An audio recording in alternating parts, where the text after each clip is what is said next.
PDA महापंचायत Samajwadi party Bareilly जनपद उत्तर प्रदेश। आदाब, मैं हसरुद्दीन, आप देख रहे हैं जलाल न्यूज 901 टीवी चैनल के द्वारा साक्षात्कार करा रहे इस खबर के साथ। तो खबर के अंत तक जरूर बने रहें। आखिरकार खबर क्या कहलाती है वो इस तरह से है। वैसे तो आप खबर के अंदर देखेंगे ही क्या कुछ है पूरी तरह से, फिर भी हम आपको जो है इससे रिलेटिव जो महत्वपूर्ण जानकारी है उससे अवगत कराने का प्रयास करते हैं। तो आइए जान लेते हैं। बरेली के सिविल लाइंस स्थित IMA ऑडिटोरियम में रविवार 26 जुलाई को एक ऐसा नजारा देखने को मिला जिसने शहर के राजनीतिक तापमान को एकदम बढ़ा दिया। अवसर था पीडीए महापंचायत का, जहां समाजवादी पार्टी के कार्यकर्ताओं, नेताओं और आम जनता की भारी भीड़ उमड़ पड़ी। अंधेरों को चीर कर एक नया उजाला लाएंगे। हक और इंसाफ की खातिर हम हर चौखट खटखटाएंगे। जब उठेगी पीडीए की आवाज बरेली के मंचों से, सामाजिक न्याय और परचम हर दिल में फहराएंगे। समाजवादी पार्टी के राष्ट्रीय अध्यक्ष और पूर्व मुख्यमंत्री अखिलेश यादव की पीडीए पिछड़ा दलित अल्पसंख्यक विचारधारा को जन जन तक पहुंचाने के उद्देश्य से आयोजित इस महापंचायत का नेतृत्व किया। कैंट विधानसभा से सपा के वरिष्ठ एवं लोकप्रिय नेता डॉक्टर अनीस बेग ने ऑडिटोरियम की स्थिति एक थी कि हाल के अंदर जगह कम पड़ गई और बाहर भी समर्थकों की भारी कतारें लगी रहीं। अखिलेश यादव जिंदाबाद और पीडीए जिंदाबाद के नारों से पूरा परिसर गूंज उठा। महापंचायत को संबोधित करते हुए सपा जिला अध्यक्ष सुबलेश यादव ने कहा कि पीडीए केवल एक राजनीतिक नारा नहीं है, बल्कि ये सामाजिक न्याय, सम्मान, अवसर, संविधान की रक्षा और हर वर्ग को सम्मान दिलाने का एक राष्ट्रव्यापी अभियान है। वहीं महानगर अध्यक्ष समीम खान सुल्तानी और महानगर सचिव दीपक शर्मा ने कहा कि देश में लोकतंत्र को बचाने और युवाओं के भविष्य की रक्षा के लिए अब समय आ गया है कि हम एकजुट होकर समाजवादी पार्टी के हाथ मजबूत करें। जुल्म और नाइंसाफी के खिलाफ आवाज उठाना बाकी है। हक की इस लड़ाई में आवाम का साथ आना बाकी है। जो समझते हैं कि दबा देंगे आवाम की आवाज को, उन्हें बता दो अभी पीडीए का तूफान आना बाकी है। इस महापंचायत के मुख्य आयोजक और बरेली कैंट से सपा के संभावित प्रत्याशी डॉक्टर अनीस बेग ने पहुंचे सभी अतिथियों, कार्यकर्ताओं और जनमानस का आभार व्यक्त किया। उन्होंने भारतीय जनता पार्टी की सरकार पर जमकर निशाना साधते हुए कहा, आज देश का युवा पेपर लीक और बेरोजगारी से त्रस्त है। भाजपा सरकार ने युवाओं के सपनों को तोड़ने का काम किया है, लेकिन समाजवादी पार्टी हमेशा सामाजिक न्याय और भाईचारे की रक्षा के लिए सड़क से लेकर सदन तक लड़ेगी। डॉक्टर अनीस बेग ने कार्यकर्ताओं से अपील की कि वे बूथ स्तर तक संगठन को मजबूत करें और अखिलेश यादव की नीतियों को हर घर तक पहुंचाएं। कैंट विधानसभा अध्यक्ष राजेश मौर्य, महिला सभा अध्यक्ष स्मिता यादव, दीपक शर्मा, गजल अंसारी, परवेज यार खान, ऋषि यादव, दिलीप वाल्मीकि, कुलदीप वाल्मीकि, पंकज वाल्मीकि, हुरिया रहमान, सिंपल कन्नौजिया, हाजी सोब, हरिओम प्रजापति, रोहित राजपूत, बिलाल खान सहित हजारों कार्यकर्ता उपस्थित रहे। बरेली में IMA हॉल से शुरू हुई ये पीडीओ की ये गूंज आने वाले चुनाव में क्या रंग दिखाएगी ये तो वक्त बताएगा, लेकिन इस महापंचायत की सफलता ने सपा कार्यकर्ताओं में एक नया जोश जरूर भर दिया है। क्या आपको लगता है कि पीडीए की ये सोच बरेली में बदलाव लाएगी? अपनी राय कमेंट बॉक्स में जरूर बताएं। वीडियो को लाइक, शेयर और चैनल को सब्सक्राइब करना ना भूलें। उम्मीद करते हैं आप सभी लोग खबर से सहमत होंगे।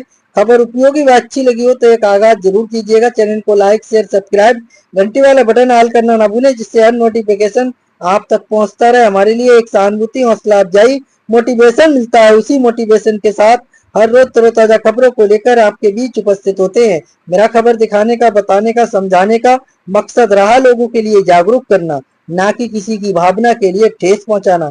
खबरों में हमारे साथ बने रहने के लिए हमारे चैनल जलाल न्यूज 901 के लिए सब्सक्राइब करें, जिससे तमाम छोटी बड़ी खबरें आसानी से मिल सके। जय हिंद। और इसमें गड़ैया और कुछ एरिया आता है, चौपले का एरिया भी आता है। इस एरिया की, क्योंकि हम लोग जोन वाइज काम कर रहे हैं, बूथ वाइज काम कर रहे हैं, तो इस जोन की हमने आज पीटीए महापंचायत बुलाई है। पिछले एक मतलब लगभग 20 दिन से हम रोजाना गोष्ठी कर रहे हैं, और रोजाना गोष्ठी करके हम लोग वहां जा रहे हैं, लोगों के बीच में जा रहे हैं, लोगों को जुड़ रहे हैं। तो उसके लिए ही हम लोग जो है, जब पूरी गोष्ठी पूरी हो जाती है तो हमारी महापंचायत होती है। पहले हम लोगों ने कैंटोनमेंट में करी थी महापंचायत, उसके बाद में मणिनाथ में बहुत बड़ी महापंचायत करी, फिर सुभाष नगर में बहुत महापंचायत करी। आज जोन 4 रखा है हमने, इसका नाम जोन 4 की महापंचायत है। तो आज सब लोगों ने, आप देख रहे हैं कितना ढेर सारा प्यार डॉक्टर इस को दे रहे हैं। तो जो पूरे जोन 4 में देखा गया है, मैं जब गया, घर घर लोगों से जुड़ा, लोगों की परेशानी सुनी, लोगों के सुख दुख सुने, तो उसमें महिलाएं काफी परेशान है, और खास तौर से आदमी तो परेशान है ही खाली, लेकिन महिलाएं इस सरकार में बहुत परेशान है। क्यों, महिलाओं को जो है चूल्हा जलाना होता है, इसमें सिलेंडर जो है वो 300 से ऊपर पार, मतलब 300 का था पहले, तो 1000 के पार हो गया। उसके बाद में और ज्यादा महंगाई, बिजली की इतनी समस्या है कि वो सो नहीं पा रही रात भर। साथ में उनके बच्चे बेरोजगार हैं, शिक्षा है नहीं सही से अच्छी, कहीं अच्छे स्कूल बंद कर दिए गए। आपने देखा होगा, मेरी पीडीए में दिखाइएगा, गरीब महिलाएं हैं ज्यादातर, और ये गरीब महिलाओं के लिए स्कूल बंद कर दिए हैं सरकार ने। साथ में चिकित्सा नहीं है, किसी को जरूरत पड़ जाए तो सही हॉस्पिटल नहीं है। तो इन सबसे आज ये परेशान है, और इसलिए इस बार जो है देखिएगा, ये महिला ही शक्ति डॉक्टर इसबे को कैंट से विधायक बनाएंगी, और महिला ही शक्ति हमारे राष्ट्रीय अध्यक्ष अखिलेश यादव जी को उत्तर प्रदेश का 27वां मुख्यमंत्री बनाएंगे। डॉक्टर साहब, धर्मेंद्र प्रधान ने इस्तीफा दिया है, तो इसको किस तरीके से देखते हैं? बहुत बड़ा बदलाव हुआ है, और मैं समझता हूँ कि जैन जी की जो आवाज है, और जो युवाओं की, मैं हमेशा से कहता हूँ, युवाओं की सुनना चाहिए, उनकी बातों को इग्नोर नहीं करना चाहिए, क्योंकि युवा आज देश का इतना ज्यादा परेशान है। उसको रोजगार चाहिए, उसको नफरतें नहीं चाहिए। और नफरतें कैसे खत्म करी है इन्होंने, 10 साल में नफरतें बोई थी हिंदू मुस्लिम सिख ईसाइयों के बीच में, उन्होंने 10 दिन में वो नफरतें खत्म कर दी। और वहां पर देखा होगा हमने, हर युवा, चाहे हिंदू हो, चाहे मुस्लिम हो, चाहे सिख हो, चाहे ईसाई हो, वहां सबसे पहले इंसान था, देशभक्त था, उसके बाद में वो एक हिंदू या मुसलमान था। तो उन्होंने 10 साल की जो इन्होंने नफरतें बोई थी, बीजेपी ने वो सब खत्म कर दी उन्होंने। और ये जैन जी नहीं, युवा है, और आज इन्होंने, आज देश देख रहा है, देश को रोजगार चाहिए, देश को शिक्षा चाहिए, देश को चिकित्सा चाहिए, ना कि नफरतें चाहिए। तो ये जो है बहुत बड़ा बदलाव है। और ये लोग कहते थे कि हम झुकेंगे नहीं, इनकी डिक्टेटरशिप खत्म करी है युवाओं ने। और मुझे लग रहा है कि आगे, क्योंकि हमारा देश सबसे अच्छा देश है, मेरा हिंदुस्तान सबसे प्यारा देश है, इसलिए यहाँ पर मोहब्बतें जीतेंगी, नफरतें हारेंगी, जिसका सबूत भी है। पर जो धरना प्रदर्शन हुआ, तो कहीं ना कहीं आप उसको किस तरीके से देखते हैं कि उस धरना प्रदर्शन के दौरान चंदा चोरी जो राम मंदिर का मामला था, वो कहीं ना कहीं जो है दबता हुआ नजर आया, तो उस पर क्या कहेंगे? देखिए, 2 डिफरेंट मुद्दे हैं। बहुत बड़ा देश है हमारा, और एक लोकतांत्रिक देश है, यहाँ मुद्दे आते रहते हैं और जाते रहते हैं। ऐसा नहीं है, चंदा चोरी को भूला ही नहीं कोई भी, और चंदा चोरी का इनको हिसाब देना पड़ेगा, क्योंकि चोरी तो करते ही है ये। कभी वोट की चोरी, कभी नोट की चोरी, कभी नोट की लाइन, कभी वोट की लाइन, कभी आधार कार्ड की लाइन, तो लाइन भी लगाते रहते हैं और चोरी भी करते रहते हैं। आज जो जैन जी ने धरना किया, ये भी तो चोरी है ना, रोजगार की चोरी है ना भाई। नीट पेपर में अगर लीक हो गया क्या है, और ये एक पेपर नीट पेपर ही लीक नहीं हुआ है, 140 पेपर पूरे हिंदुस्तान में लीक हुए। अकेले उत्तर प्रदेश में 20 पेपर लीक हुए, तो ये क्या, ये भी तो चोरी है। और चोरी है हमारे पीटीए की, नौकरी छीन ली इन्होंने, नौकरी चोरी कर ली। 11,000 से ज्यादा, अभी समाजवादी पार्टी कार्यालय पे एक यहाँ पर वो हुआ था, प्रेस कॉन्फ्रेंस हुई थी, उसमें सब लोग आए थे आप लोग, और उसमें दिखाया था पूरे पीटीए की 11,000 नौकरी इन्होंने चोरी करी है, जो अलग अलग पूरी डॉक्यूमेंटेड बता रहा हूँ मैं आपको, जो वहां से समाजवादी पार्टी कार्यालय से जो वहां पर जारी हुआ है पूरा प्रेस नोट, उसमें 11,000 से ज्यादा नौकरी इन्होंने चोरी करी है। तो चंदा चोरी नहीं भाई, जो तो नौकरी चोरी कर रहे हो बाकी, इसलिए इनको आज जो है धर्मेंद्र प्रधान जी को बदलना पड़ा और उनको डाउन करना पड़ा। मौलाना यूनिवर्सिटी खोलने का आदेश हो चुका है, उस पर क्या कहना चाहेंगे आप लोग, जाएंगे कैसे बचाएंगे? देखिए, ये सरकार जो है वो छात्र विरोधी भी है और शिक्षा विरोधी भी है। आप बताइए, शिक्षा का मंदिर है वहां पर हिंदू मुस्लिम सिख ईसाई सब पढ़ रहे हैं, सब शिक्षा ग्रहण कर रहे हैं। आप जो है पर्सनल अपनी खुन्नस निकालने के लिए एक टारगेटेड करने के लिए, एक मुस्लिम यूनिवर्सिटी है उसको टारगेट करने के लिए आप उसको 38 मकानों को ध्वस्त करने का ऑर्डर दे दिया। इससे ज्यादा शर्मनाक बात हो ही नहीं सकती देश में कुछ भी। उसका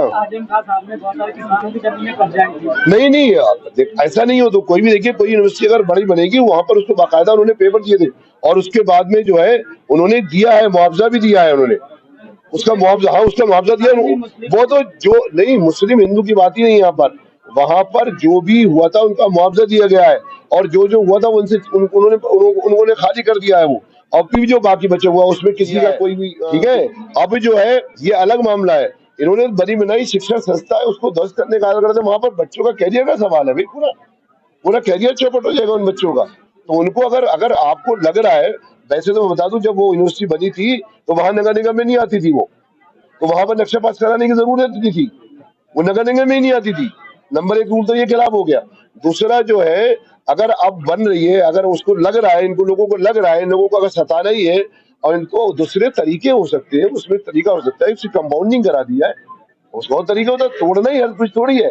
देखिए कोई भी बिल्डिंग अगर कोई नक्शा पास अगर बनाई हुई अगर टूटे और टूटती है अगर, तो उसके और तरीके हैं, उसका कंपाउंडिंग कराइए आप, ना कि उसे बुलडोजर चलाइए। क्योंकि अगर कोई भी लॉस होता है वो देश का लॉस होता है भाई। कोई बिल्डिंग टूटेगी, बनी बनाई टूटेगी, कोई भी, मैं कह रहा हूँ वो नहीं, और भी बिल्डिंग कोई भी हो, अगर टूटेगी तो देश का लॉस है। उसकी जगह उसको कंपाउंडिंग कराइए आप, कंपाउंडिंग करके तब उसके बाद में और तरीके हैं, तब चलाइए, लोगों की शिक्षा बताइए, छात्रों को बचाइए, रोजगार बचाइए, चिकित्सा बताइए। ये थोड़ी आप तोड़ने का ऑर्डर दे देंगे। बरेली की तस्वीर कब बदलेगी? बरेली की तस्वीर देखिए 2 तरीके की है। जैसे मैं घूमा हूँ यहाँ पर, मैं लगभग आधा कैंट पूरा कवर कर चुका हूँ और आधे कैंट में मैंने देखा है यहाँ पर 2 फर्क कर दिया गया है। यहाँ पर एक अमीरों की बरेली है, गरीबों की बरेली है। और आप खुद देखिए जाके, लोग जो पत्रकार मेरे साथ गए हैं, मैंने सुभाष नगर घुमा, बीर भट्टी देखी, आप वहां पर बिल्कुल सड़कें नहीं है, नालियां नहीं है। आप जाइए मणिनाथ में आप चले जाइए, एक सठौरा जगह है, वहां रोड ही नहीं है बिल्कुल। उसके बाद में आप सुभाष नगर बब्बनपुर उसके पीछे चले जाइए, वहां पर चर्च है एक, और चर्च के साथ साथ गुरुद्वारा भी है, उसके पीछे जाइए सड़कें ही नहीं है, खाली नाली है। इसी तरीके से मैं आप घूम रहा हूँ। तो अभी बहुत कुछ करना है बरेली के लिए, और बरेली में सबसे जरूरी सड़कों के अलावा, डेवलपमेंट के अलावा यहाँ पर चिकित्सा देना बहुत जरूरी है। या किसी गरीब को अगर यहाँ पर हॉस्पिटल की जरूरत पड़ जाए, आईसीयू की, एनआईसीयू की, उसके लिए फैसिलिटीज नहीं है। यहाँ पर 300 बेडेड हॉस्पिटल अखिलेश यादव जी ने यहाँ बनवा के दे दिया, उसके लिए फैकल्टीज नहीं है, डॉक्टर नहीं चलाने के लिए, वेंटिलेटर नहीं है, मशीनें नहीं चलाने के लिए, जबकि उसमें दे सकते थे ये लोग। साथ साथ यहाँ पर शिक्षा की बहुत जरूरत है। जब दिल्ली में आपने देखिए, अगर अरविंद केजरीवाल की वहां सरकार थी तो इतने अच्छे मॉडल बना दिए थे, मॉडलर समझ सकते हैं, आपके क्लासेस बनाए थे उन्होंने, सरकारी स्कूलों को दिया है। तो हम बताएंगे हमारे राष्ट्रीय अध्यक्ष अखिलेश यादव जी जो मुख्यमंत्री बने तो अच्छी तरीके से इस तरीके से सरकारी स्कूलों में भी फैसिलिटीज दें। एम्स की व्यवस्था बरेली में होनी चाहिए, बिल्कुल होना चाहिए, बहुत जरूरी है। एम्स के लिए एम्स से बड़ा हॉस्पिटल बनना चाहिए। यहाँ पर पूरा एकदम समझिए, बरेली में चारों तरफ के मरीज आते हैं, जैसे रामपुर है, मुरादाबाद है, मैं तो खुद डॉक्टर हूँ, मुझे पता है, पीलीभीत है, चारों तरफ के डॉक्टर है, शाहजहांपुर के। तो ये कर एक अच्छा एम्स बन जाएगा तो कम से कम उसमें गरीबों की तो मदद हो जाएगी, गरीबों को इलाज मिल जाएगा, बिना इलाज के मर जाते हैं। मौर्य का मामला है, आपकी पार्टी के अंदर कुछ विवाद हुआ, ये पीछे बैठे हुए हैं, उनके ऊपर पिस्तौल तान दिया आपके नेता ने, वो क्या मामला? ये मेरा मामला नहीं है, पार्टी का मामला है, पार्टी वाले करेंगे तय। नहीं, पार्टी वाले मामला करेंगे, वो पार्टी वाले, हमारे राष्ट्रीय अध्यक्ष है, हमारे अध्यक्ष जी है, हमारे महानगर अध्यक्ष जी है, वो तय करेंगे। आपसी फैमिली मामला है, भाई में, तुम्हारे भाई में लड़ाई हुई छोटे में, कभी लड़ाई हुई? नहीं, मैं बताता हूँ, भाई में लड़ाई हो सकती है, भाई बहन में लड़ाई हो सकती है। उस मामले को जो है, मामला हमारी फैमिली का मामला है, हमारा ये भी भाई है, वो भी भाई है, हम बैठ के मामला निपटा देंगे। क्षेत्र में इस समय देखा जा रहा है, बहुत तेजी से काम चल रहा है, बहुत तेजी से तैयारी भी चल रही है। सर, आपकी क्या तैयारी चल रही है इस समय कैंट क्षेत्र में? आपको क्या दिख रही है? देखिए सामने बैठे तैयारी। सर, उसके अलावा कैसे? ये जो है डॉक्टर डीएसपी से मोहब्बत करते हैं, प्यार करते हैं। हम लोगों ने booth level, sector level, zone level से हर लेवल पे काम किया है, हिंदू मुस्लिम सिख ईसाई सब भाइयों पे काम किया है। इस बार कैंट में इतिहास लिखने वाला है और बहुत मार्जिन से कैंट विधानसभा सीट जीतेगी। आपके लिए कोई ऐसा प्लान है जनजीत के लिए जो आप देखेंगे?